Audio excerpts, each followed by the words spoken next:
Pope is attending? I am not seeing James Pope yet.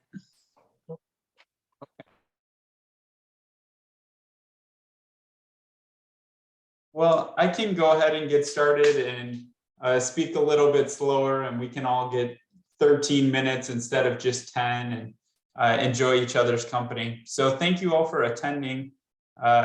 It's a pleasure to join you all virtually for this important panel on race, elections, and public policy in Brazil.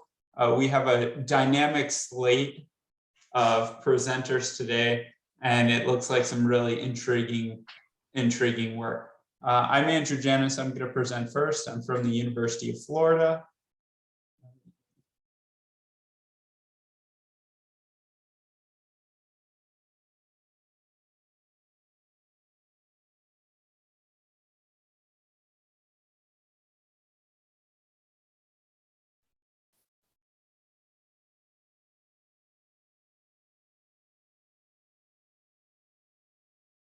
So this is research in progress on racial fluidity in Brazilian politics. It sort of builds on my prior work on racial switching from the 2014 to 2016 elections. And just to give a taste of what I'm focusing on politicians who are changing how they publicly racially identify themselves. So in 2020, there was a massive racial switching scandal, and over 40,000 Brazilian politicians were accused of racial switching. That is, they changed how they racially identified themselves on official electoral paperwork. Lula was not one of these politicians, but in a podcast interview, he was asked about his racial identity. When he ran for public office in 2016, he identified himself as white. When asked about his racial identity, this time around, however, he had a slightly different response. When asked if he was white or Black, he said, "Lula's Lula. I'm Lula the way that I am Lula. I'm Black, I'm white, I'm anything, I'm a human being." And when the podcast host pressed him on these claims, saying that there was a lot of doubt amongst Black Brazilians whether or not he was white or Black, Lula admonished him and said, "You need to remind those people that I was elected by this Senegalese president as the first Black president in Brazil's history." So what these comments suggested was that Lula was modifying how he racially presented himself at the very least. Whereas he had previously claimed to be white, now he was saying that he was in fact non-white. This isn't, Lula's not unique in this respect. If you look at electoral data, the Brazilian government began requiring politicians to racially identify themselves in 2014. Since then, Brazil has held elections every 2 years, and a number of those candidates have run in multiple elections. So some candidates have competed in 2, some in 3, some in 4, and in 2022, there will be some candidates that have competed in 5 elections. Every election cycle, they're asked to racially identify themselves. And if you look at the data on how individuals identify themselves, you'll notice that as the number of elections they participate in rises, so does the likelihood that they have racially switched. That is, they've gone from identifying as white to mixed race, Black, Asian, or Indigenous, or some other combination of those two. So of the more than 160,000 politicians that have run in at least 2 elections, 26% have changed their race. As the number of elections rises, so too does the likelihood that a politician has racially identified themselves inconsistently. So there are a small subset of politicians that have run in 4 elections and changed their self-declared race every single time. Some of these times they were switching between 2 racial groups, like going from white to brown to white to brown. At other times, there have been candidates that are trying to collect all of the races. So you had one individual who identified as white, brown, Asian, and this year he identified as indigenous. So some politicians are not just changing, they're changing multiple times. This provides some information on how candidates changed, candidates that ran in 2016 and 2020 changed their self-declared race across elections. I focus on these two elections because they are local level elections and they have a large number of candidates competing in both elections. So over 100,000 candidates competed in both 2016 and 2020. You'll notice that some candidates were shifting up or down the racial continuum, that is going from white to brown to black, or moving in the other direction. Typically, you see candidates switching into a racially proximate group. So it's really rare for white candidates or candidates who identified as white to now identify as black or vice versa. And you see a great deal of movement amongst the Asian and indigenous categories. So from 2016 to 2020, more candidates that had identified as Asian left the group than remained in it. In prior work, I make the argument using data from 2014 and 2016 that politicians are racially reinventing themselves. Race is increasingly salient in Brazil, and candidates can use racial appeals to win elected office. I make the argument that politicians switch into racial groups that constitute better electoral vehicles for winning office. That is, they shift into groups that comprise a larger share of the electorate, as well as shift into those groups that constitute viable electoral vehicles depending on the office and the electoral rules. Prior work would suggest, and this new racial scandal indicates, that politicians are seeking a strategic advantage when they switch. Therefore, it leads me to question, well, do politicians actually benefit from doing so? Do those that shift from one racial category to another improve their electoral prospects across elections? I make the argument in the corresponding paper, which is under development, that politicians expect to benefit from adopting new racial identities. That's why they do so. We might expect, though, that the benefits they receive from reclassifying themselves are conditional on their political experience and electoral rules. So when politicians are incumbents, they can expect they're already political figures, they're already known to members of the public. Therefore, reclassifying themselves creates a risk that they will be accused of engaging in instrumental behavior and pandering, and they might suffer in the polls. The potential penalty is substantially greater for candidates that are running in plurality races, I believe, because in plurality races, there are a small number of candidates, and candidate competitors have an incentive to educate the electorate that the opposition is engaged in this strategic and potentially instrumental behavior.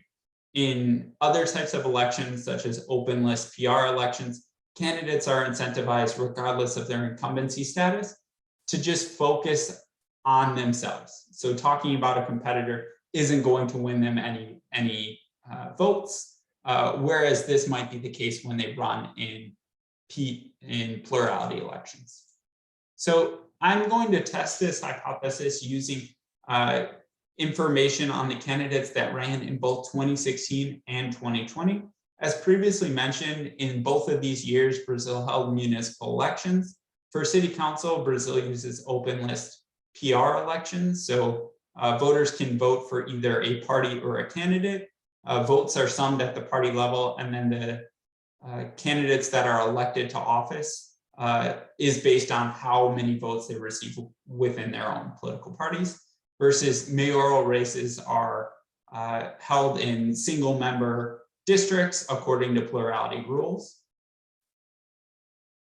160,000 candidates competed in both 2016 and 2020. And a first statistic is that 26% of those candidates changed their race. I focus on candidates that either ran for mayor in both elections or ran for city council in both elections. The number of individuals that did this is 143,000. So I lose some individuals, but there's still a rather large number of candidates competing.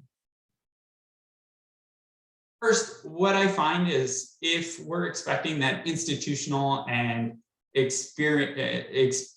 institutional factors and experience drives patterns of change, we would expect that more experienced politicians will be less likely to racially reinvent themselves than less experienced politicians, and that mayoral candidates are less likely to change their self-declared race across elections than city council candidates. And that's exactly what this table shows, that if we just look at city council candidates, those that were seeking re-election were 3% less likely to change their self-declared race. And if you look at mayors, incumbents seeking re-election were 4% less likely to change their self-declared race. If you compare incumbents seeking re-election in city council elections versus mayoral elections, you again see a sizable difference of more than 7 percentage points. So this provides some initial evidence that perhaps politicians are behaving strategically, and different candidates may be less likely to change because it's less beneficial. Actually test whether this is the case, I look at vote share in 2020 as a percent. I include a dummy variable for whether or not a candidate changed their self-declared race across elections, a dummy variable for whether they're an incumbent seeking re-election, as well as an interaction between the two. I also include a whole series of control variables and fixed effects. So what my analysis is assuming is that politicians strategically shift into whichever category they think is going to make them better off. And what I find is, with respect to city council candidates, as expected, those, if you look at just this interaction variable, you'll notice it's crossing this red line. Incumbents who change their race are not doing significantly worse than non-incumbents who change their race. I also find that candidates that change their race that are political novices, that have not held elected office but run in multiple elections, do no better or no worse when they change their race. In contrast to city council candidates, though, I find that mayoral candidates, especially incumbents who change their race, do significantly worse than incumbents who do not change their race. So in other words, if you're an incumbent, you're not necessarily penalized unless you change your race. If you're a non-incumbent who changes their race, you're not penalized. So my theory is that, again, this is because other individuals are going to point out that an incumbent changed their race. This happened in a couple isolated instances in 2016 and happened more often in 2020. A number of local papers ran stories about which politicians were changing their race. And oftentimes these articles focused on mayors. There were also instances in which mayoral competitors highlighted that the incumbent had changed the race. Changes are actually consequential. So incumbents who change their race do significantly worse than non-incumbents who do not change their race. They get significantly fewer votes. And it also affects their likelihood of actually winning public office. So this isn't just candidates that are secure, who change their race, take a little bit of a hit, and still manage to win elected office. This is politicians changing their race and actually losing. As a result, my broader analysis suggests that changing one's race or how you racially identify yourself on official electoral registration forms may not hurt, but it's unlikely to help candidates win office. I find evidence that mayors in particular are penalized. This raises new questions about why politicians are behaving in a way that damages their electoral prospects. It also raises questions about how politicians who change their race behave when in office. So even though candidates that change the race were less likely to win, you still find that 34.3% of mayoral candidates who changed the race won public office, and 1 in 5 city council candidates who changed the race won office. So there are over 10,000 politicians currently in public office that have changed their race, including city council, mayors, state legislators, federal deputies, and even a senator. So returning to Lula, he has a comfortable lead in the polls. He's expected to win in the second round. We might expect that this behavior is going to slightly reduce his margin of victory, but it won't necessarily jeopardize his victory, unlike some of these mayoral candidates. So I look forward to taking questions at the appropriate time. Thank you so much.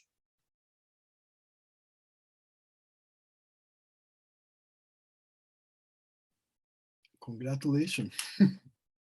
Thank you. Next up, we're going to have Cloves Oliveira from the Federal University of Bahia. So how should I upload the... You don't have to upload. If you click the green share screen button at the bottom of the screen. Okay, and then? And then you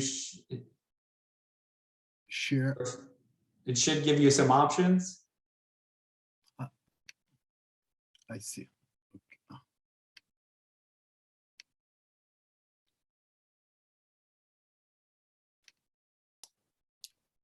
Do you see it there? Usually when you press share screen, then it gives you all of your windows that are open. And so if you click on the PowerPoint, okay, just it a should second. come up once you press share. Let me see. Because I'm used with another. Just a second.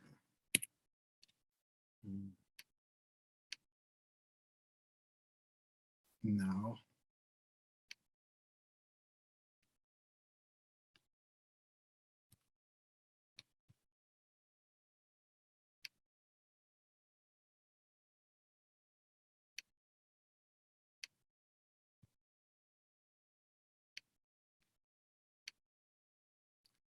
Is it coming? I don't see anything right now. No, it's not there. Not yet. It says here, let me see. I can see it. Hi, Cloves.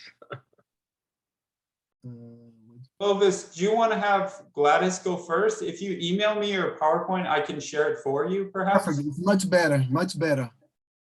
So tell me your email address. I'll put it in the chat. Okay. Okay, so you want me to go? Yes, please. Okay. All right.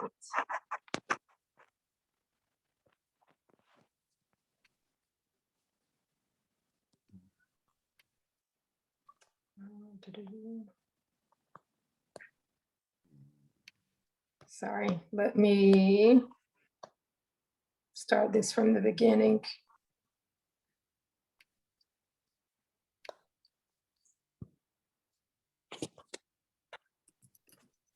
It will let me.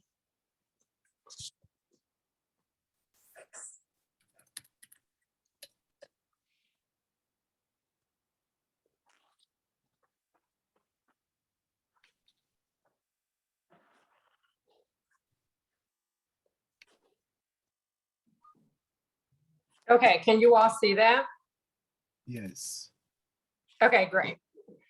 Okay, so Today I am going to talk about my research. I can't remember what I proposed, but I'm not going to talk about both Brazil and the US. I'm just going to focus on Brazil today. In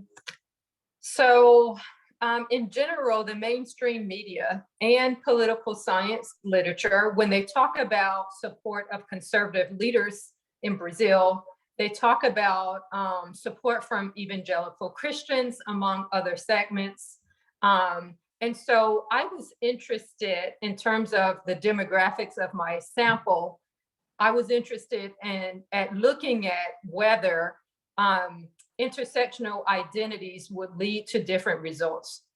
So that is, would we also find that Black evangelicals are highly supportive of conservative candidates, or do we find something different?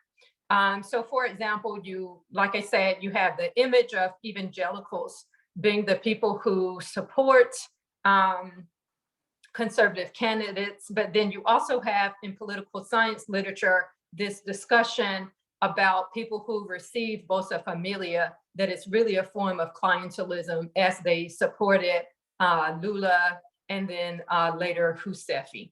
So some people argued against the idea that it was a form of clientelism, and some argued that it was a form of clientelism.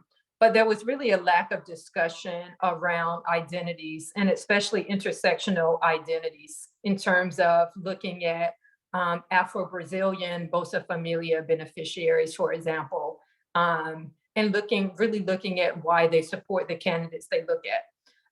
So in the media around election time, usually, there is a lot of discussion basically about the role of Black women in terms of deciding the election. So I've seen this from the early 2000s in Brazil up, until the last presidential election in 2018, and I expect to see it again in 2022. So this research is based on 2018 research conducted in Salvador, Bahia, which is 80% Afro-Brazilian, São Paulo, which is 33% Afro-Brazilian, and then São Luiz, which is over 50% Afro-Brazilian. So these are some of the questions that I'm going to focus on today. How do religious Afro-descendant women social welfare beneficiaries fit into accounts of the role of religion in politics? What do they think about conservative presidents? And moreover, what role does religious affiliation play on their voting behavior? And I should add, for these interviews, we conducted a total of 120 interviews, and 40 of these in-depth interviews were conducted in each of the 3 cities. So my hypothesis is that religiously affiliated Black women social welfare beneficiaries in Brazil are more likely to support leftist candidates than conservative political candidates. And the reason I have this slide here is to show that that Black people, including Black evangelicals, have been actually organizing against Bolsonaro and conservative leaders. So this was published in July 2021. And the reason I began to really start looking at this question of religion was given the demographics of my sample. As I mentioned before, this is a comparative project, but I was really just kind of interested in looking at intersectional identities and the role they play in or on political behavior. However, after looking at my sample, then I became more interested in the role of religion. So in general, for the sample, 85% of Afro-descendant Bolsa Familia beneficiaries voted in the 2014 presidential election. And the reason I'm focusing on the 2014 election is because when I was in Brazil in 2018, Michel Temer was still in office. And so the 2014 election was the most recent election. 81% of the sample voted for Dilma Rousseff in the 2014 election, and 15% voted in white, annulled their vote, or did not vote. So actually, before I go to the next slide, I want to read a little from John Burdick's work, which became really important to me as I started to delve more into the role of religion among Afro-Brazilians. And so he discusses in his 2005 article this term evangelical Black consciousness. And the name of the article is "Why is the Black Evangelical Movement Growing in Brazil?" So as early as he also did some work in the late 1990s, but he also looked at the same question in the early 2000s. And this is a quote from his article. "The evangelical Black consciousness anti-racist movement, by which I mean projects, leaders, initiatives, networks, groups, and organizations that identify their agenda as combining a strong evangelical Protestant identity with a commitment to strengthen Black identity and combat racism, is one of the newest, most rapidly proliferating, and potentially most consequential forces in Brazilian racial politics. What makes this movement so important is that, in contrast to non-Christian Black movements, it speaks the language of one of the largest, broadest, best organized segments of the Brazilian population. Indeed, by pushing evangelical rank and file to examine their consciousness for evidence of racism, the movement may have the potential to help a whole new segment of the Brazilian population to bring the issue into the light of day." So this is a very different discourse than what you see in the media when people are just kind of talking about evangelicals as an entire group and talking about their support of, very conservative politics and then extreme right politicians such as their current president. And the point of it is just to say that we really have to consider intersectionality when we are looking at these type of questions, because perhaps not all evangelicals are the same. Maybe Black evangelicals are different. And according to John Burdick's work, he does find evidence that those who are engaged in anti-racism are in fact very different than evangelicals in general. So here, and I want to mention that for the sample, this is for all cities. In the sample, 78% of the sample had a religious affiliation. And so these are some of the most popular religious affiliations in the sample. So here you can see that 44% of the Afro-Brazilian women that we interviewed actually identify as evangelical. 32% identify as Catholic, 10% as Baptist, and 2% as Candomblé or Umbanda. So we can already see that this is a highly religious, or I won't say highly religious. We do have a question about how often you go to church, but this is just looking at those who have some type of religious affiliation, right? So clearly that is very high. But we also know at the same time that most of these women voted for a leftist candidate. So this is just kind of showing a breakdown. So in Salvador, 79% of the women had a religious affiliation.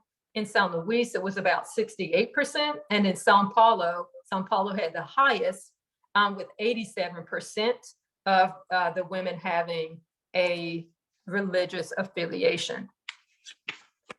This is just, and of course, the other thing to mention is that voting is mandatory in Brazil. So they already have very high percentages of people voting. And I'm sorry, here, São Paulo got cut off. This is just showing that of those with a religious affiliation, what % voted, right? So in all of the 3 cities, it was pretty high for those having a religious affiliation and voting. The other thing, actually, let me go back. Oh, sorry. Okay, I'll just state it.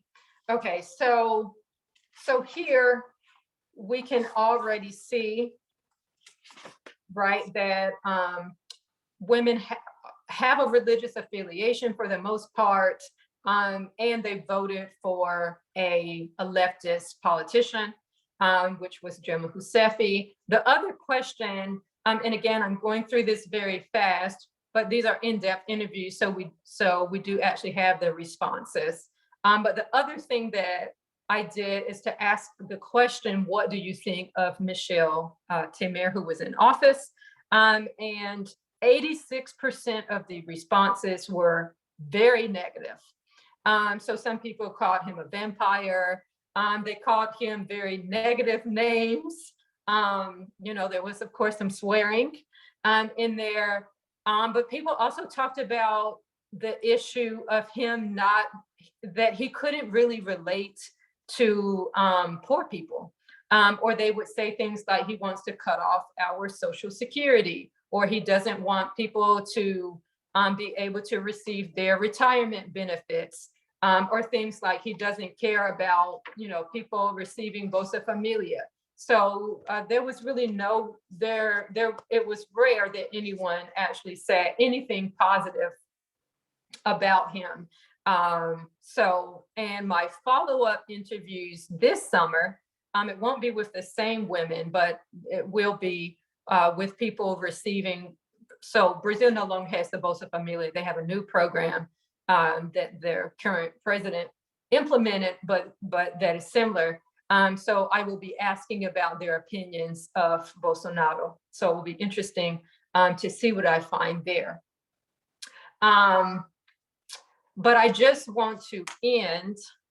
And of course, we can think about people such as Benedita da Silva, right, who is evangelical and very progressive. And of course, there are others.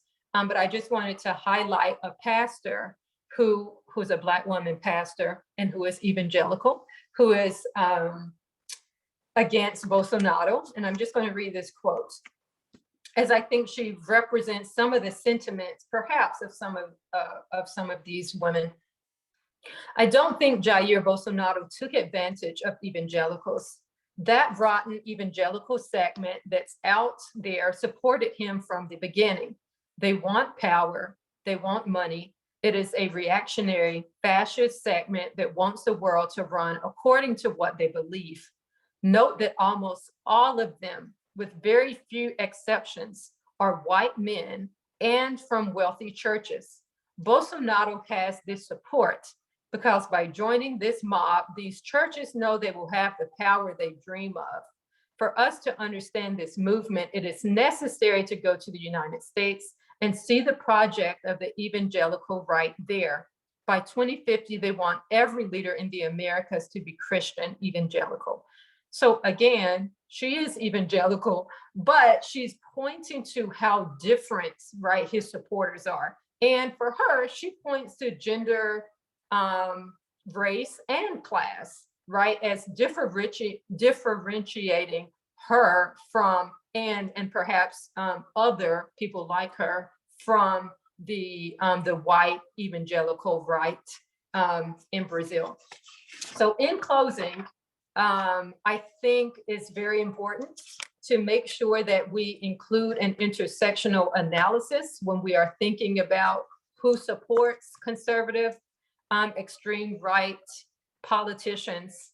And by looking at very specific segments, such as Afro-Brazilian women, conditional caste transfer beneficiaries, I'm able to get a better look at how they may differ as evangelicals or Christians in general, how they may differ from the broader population. Muito obrigada. Thank you.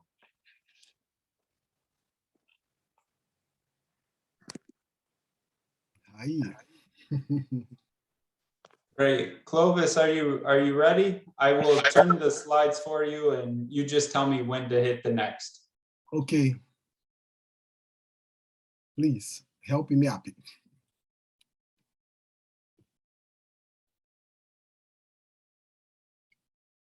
I'm here, and first of all, thanks very much for helping me, Andrews, and also for inviting me to take part in this panel. It's nice to be here with the Glads and so many people that I like so much, and helping very much to understand the Brazilian politics. My papers here, I'm going to present part of a paper which is going to be published very sooner in the political, the book is going to be Municipal Election in Brazil in the Pandemic. And this book is organized by Antônio Lavareda and Elcimara Teles. It's a collection of essays and with empirical papers about the 2020 election in Brazil.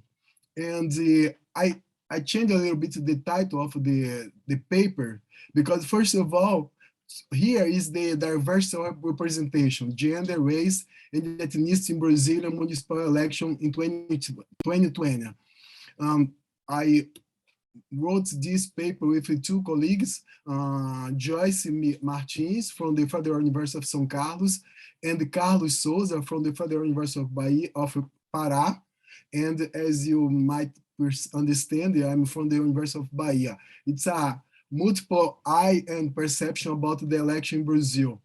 And the idea of this paper is to account to the increase in the number of Black candidates in Brazil, according to the next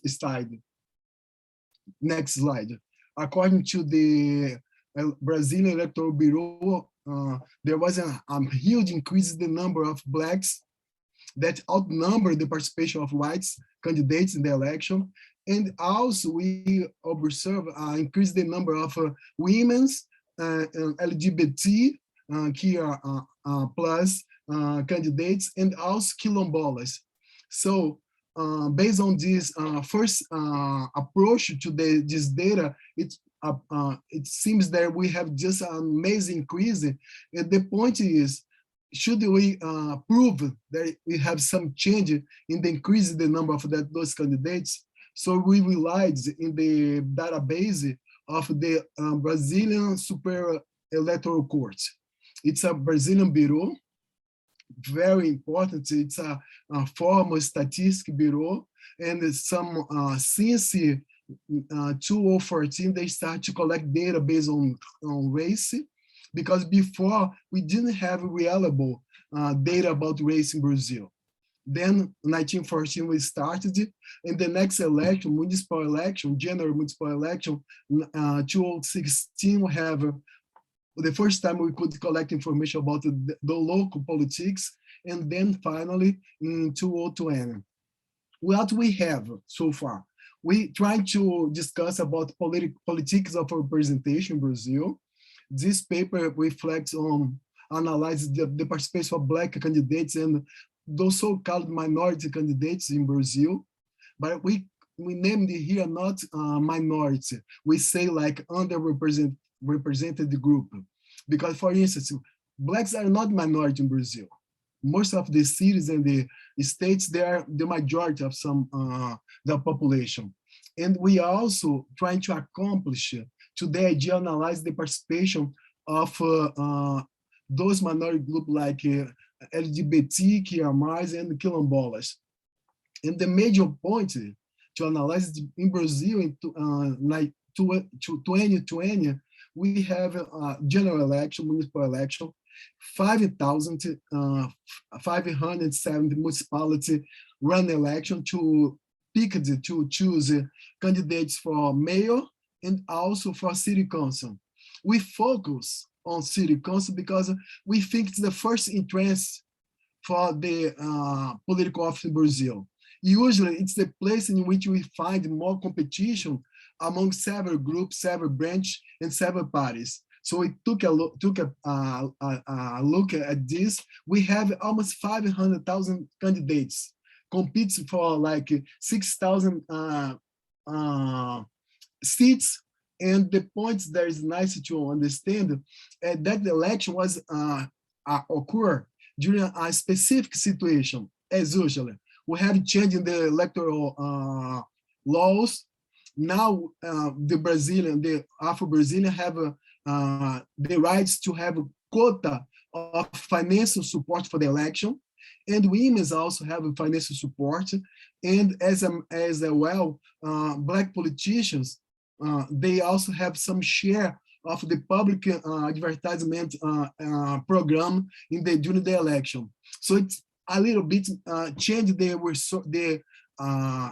way the resources were divided between the candidates and parties.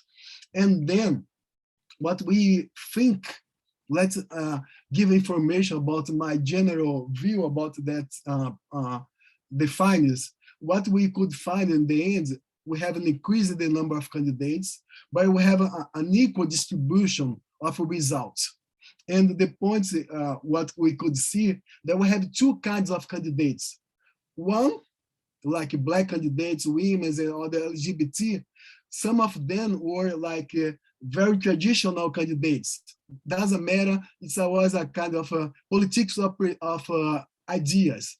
They go to the election, but they didn't change very much the status quo. They continue to support some very formal and conservative parties.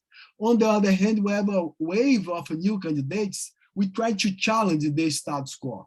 And that's part of our approach, our question. Please, next slide, Andrews. And what I'd like to sign, we have a kind of a change between old politics and new politics.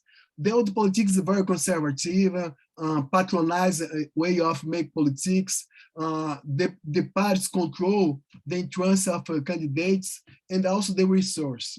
And those candidates doesn't challenge very much the status quo. And the new politics is this one, which increase the appeal for racial identity, gender identity, and also sexuality.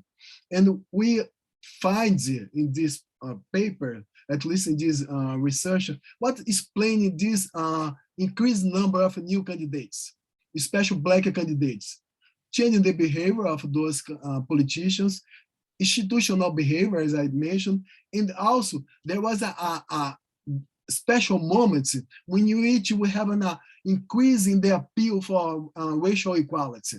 For instance, we have an increased participation, influence of the events of George Floyd's death, assassination in the United States during this period, and also given a kind of awareness for politicians here to debate and challenge the status quo.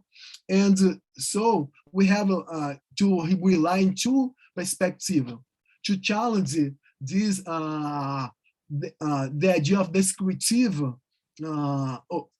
formal representation of power, and also this idea of representation as mirror.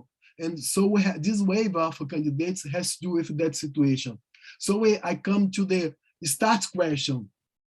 Is there a proportional number of Blacks candidates and the novelty of increased number of Blacks, women, and candidates? What they say to us about the situation of politics in Brazil? And also our major assumption that we have a different idea, two styles of competing for idea and presence. And also we could figure out the reaction of the right-wing party in the group, also to observe the participation of those candidates. So we have the methodology. We rely on database from the Brazilian Bureau of Electoral Election. We approach trying to understand gender and issues, trying to understand the participation of men and women based on race, also blacks, white, and brown, indigenous. Andrews talked so much about this Brazilian category. And also we like basically inferential statistics. We try to make a descriptive statistic because it's a first approach to understand the profile of those candidates. Our dependent variable was participation and the election minority group, and dependent variable so many categories like the ground growth of candidates and the party ideology, elected and non-elected candidates, as you can see in the slide. Finally, let's guide over you in this data, because I have a synthesis in the final slide. Because just to prove that we rely on statistics, you can see here council elected according to minority group. We have here increased number of women in the election. Just to see we have like 34% of women in the election, but on the other hand, only less than 15% of the women were elected. So we have an increase in the number of candidates, but they don't succeed to get the office. The same situation, look, when you saw the men. Men, they come to the election with 65% of the candidates, but they got 83% of the seats.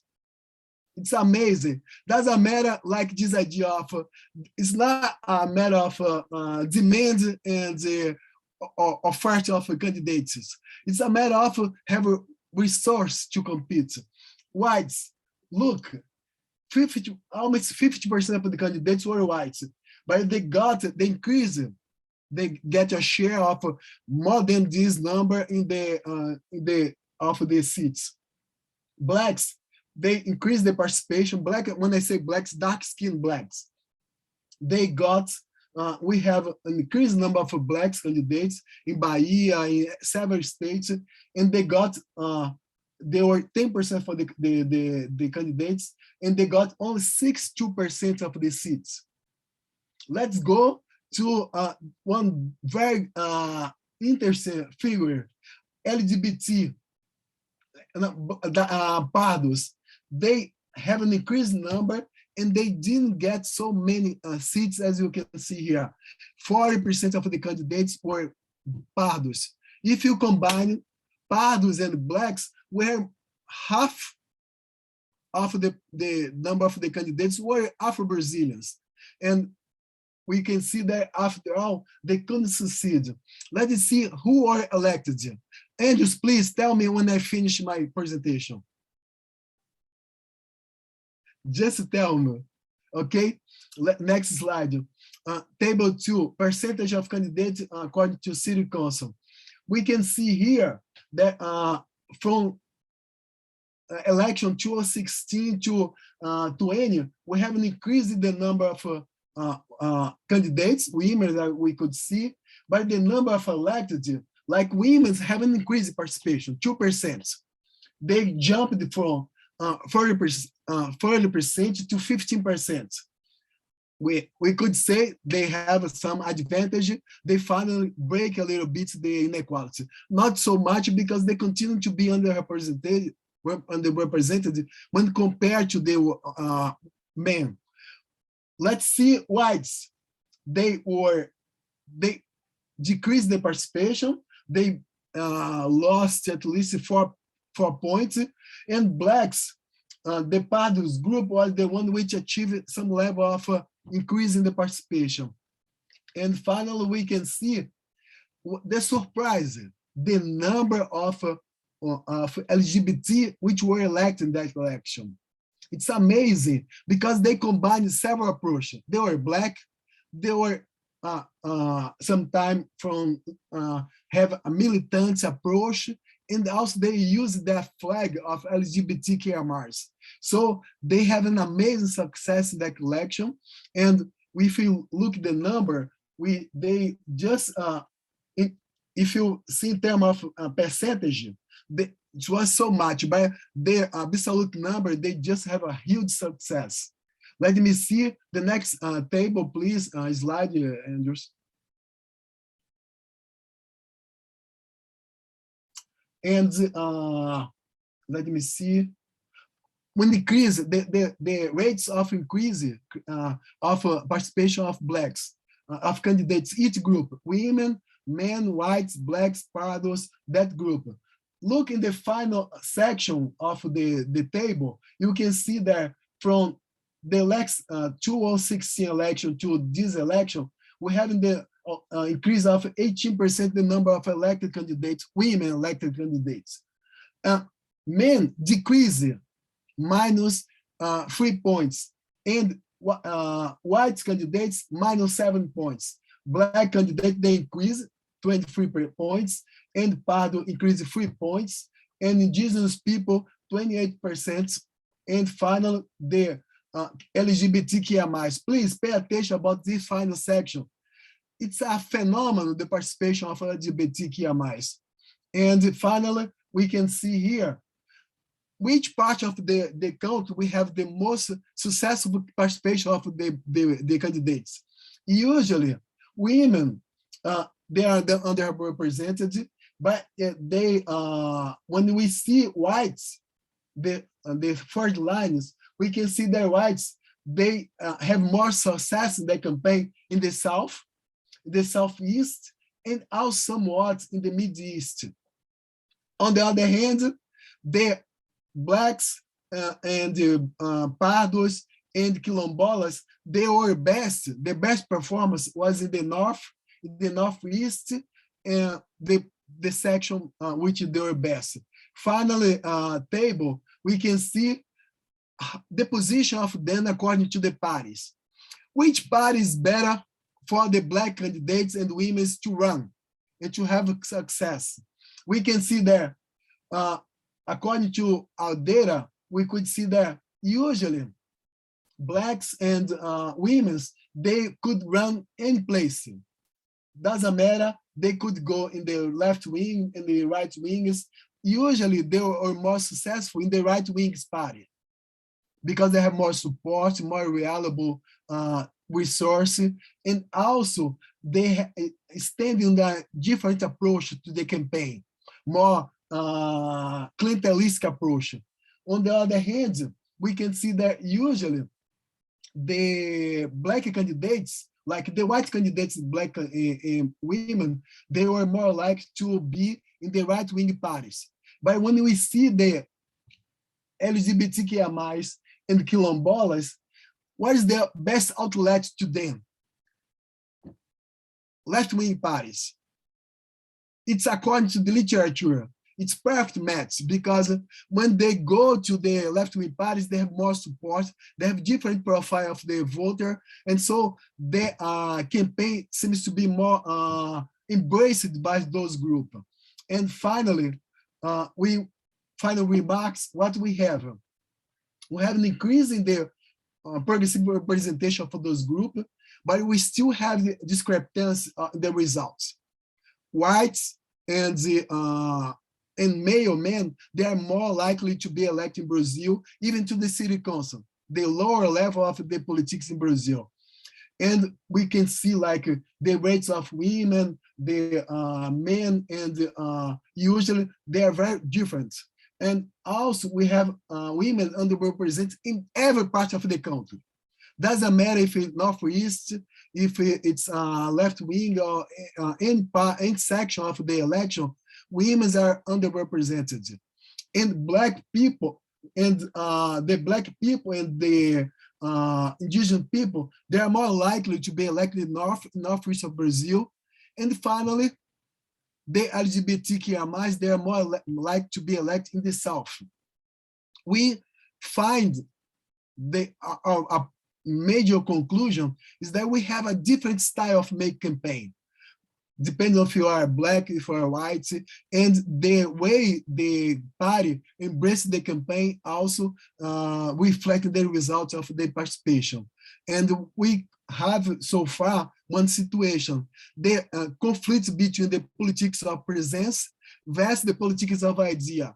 Now we have a wave of women, LGBTQIA+, going and win the election, defend conservative parties. What should we think about that situation? it's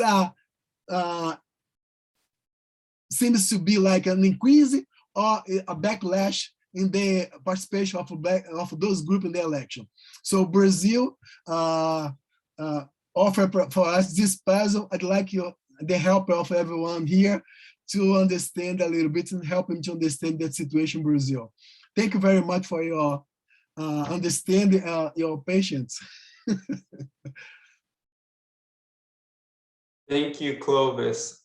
So thank you to our three presenters. We have, I think our panel ends at 2:45, so we have 4 minutes for some rigorous debate and questions. If anyone has any they want to post in the chat.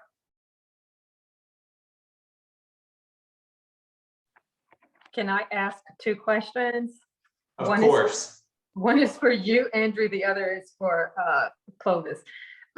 So Clovis, I'm thinking about progressive Black women trans politicians who have been elected, and I know the number is very small. So I'm thinking about Benny Brioli.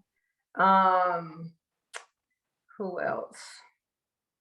There's someone from Sao Paulo. Yeah. So so are people, right, because you showed this spread for, if we're just kind of looking at Black people in general, right, they can go either way, right or left. But so I'm thinking about when you combine the identities, are people more successful if they have an identity such as being, you know, Black, trans woman from, I don't know, the South, let's say, you know, Sao Paulo or something, as opposed to them, even if they have intersectional identities, but, you know, the identities intersect in another way. So that's just kind of one question. I think you kind of addressed it, but yes, Erica Malunguinho. So that's my one question for you. And then Andrew, my question for you is, I was just wondering about, like, is there an indigeneity problem? Not problem, but because, you know, so there are already candidates who somebody, I don't know, they might name themselves Batman, or there was somebody who switched, and actually several, at least 7 candidates one time, who their name became Obama.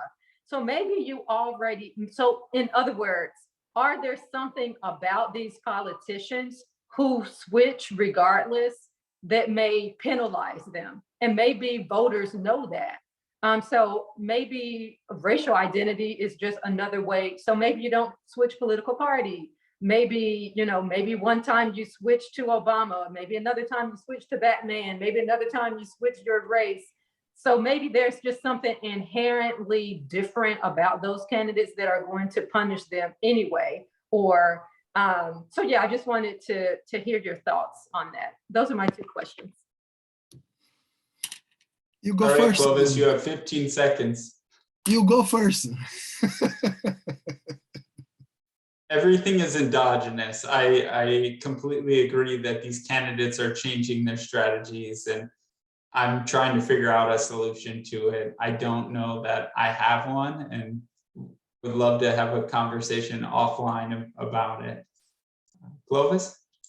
Yeah, my idea is we need to pay attention about the strategic participation of any actor, like parties or candidates. Candidates use their image, public image. In that situation, the party invited even LGBT or those which seems to be very transgressor and minority group, because they needed to manipulate the public image with the idea they're a progressive party. By the time they add to their party group, party membership, Black people or LGBT, if the party is a very conservative party, it's make a little bit some kind of adjustment to the public idea, and also they get some votes for that group. That's my major question, and I think parties and candidates also, they think twice what kind of advantage they're gonna have if they join a very conservative party. Doesn't matter the outcome. If they have a resource, they have they're gonna have increase their the chance to be elected. And as you mentioned, Andrews, usually the candidates, they can hide some information and also show some of them. In this situation, the mayoral candidates, what they do, they just present themselves as, they don't mention what they are. There's symbol as a kiss in a black woman, a kiss in a black kids, even though they are not like black, dark skin, they're supposed to be related to somebody black skin. In the final ends, they can use hide information to get money from the Brazilian government. So I talk about clever and strategic actor. They do what's going to be best for them to achieve their goal. That's my point, my opinion. I give it for you back so you can conclude the panel.